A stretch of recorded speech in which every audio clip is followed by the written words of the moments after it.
ลับมาเปิดคืนแล้วได้ทุกคนฮันยำจีนฮันแซมฮันเด็ดอยู่4 เมืองหนักเลงตอนนี้พอแต่หู้เข้ากับฮิเฝ้ามาจัดทันทีตั้งแต่เพิ่นปิดไปประมาณเครื่องปีนี่โคตรกินฮอดเลยทุกคนถ้าถามว่าฮันนี่มีอย่างดีกับเบิ่งเอาตามนี่แหละเป็นฮันยำจีนที่มีเครื่องให้เลือกหลายอย่างแห่งรวมมาแล้วหลายก็30 อย่างพุ่นได้ขีดหนึ่งเพียงแต่ 18,000 กีบรวมกันได้ทุกอย่างเลยพิเศษสุดๆเนื่องในโอกาสการกลับมาเปิดฮันใหม่เพียงแต่ลูกค้าไปฮอตฮันแล้วถ่ายรูปเช็คอินแม่ค้าแถมยำจีนให้อีก1 ขีดแบบฟรีๆโปรโมชั่นนี้มีจนฮอตท้ายเดือน12 2025นี่เด้อและฮันนี่นะบ่ได้มีดีแค่วัตถุดิบที่มีความหลากหลายได้หัวใจหลักเลยก็คือรสชาติที่มีความแซ่บนัวหรือว่าไผมักเผ็ดมักเค็มมักนัวระดับใดสั่งกับแม่ค้าได้เลยเดี๋ยวเบิ่นจัดให้ตามคำขอแม่นไผที่เป็นลูกค้าประจำฮันนี้ขอเสี่ยงแน่เด้อนอกจากขายหน้าฮันแล้วทางฮันเพิ่นก็ยังทำออกงานอีกได้ทุกคนใครสนใจเดี๋ยวแอดจะใส่ข้อมูลติดต่อไว้ให้ก้องคอมเมนต์ขอฝากห้านยำจีนยำเด็กเฮานี่เด้อกลับมาเปิดคืนแล้วอันตั้งอยู่4 เมืองกงกันข้ามกับหอหลักเมืองเล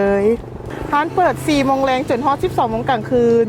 เปิดวันจันทร์หาวันเสาร์ปิดทุกๆวันอาทิตย์เด้อ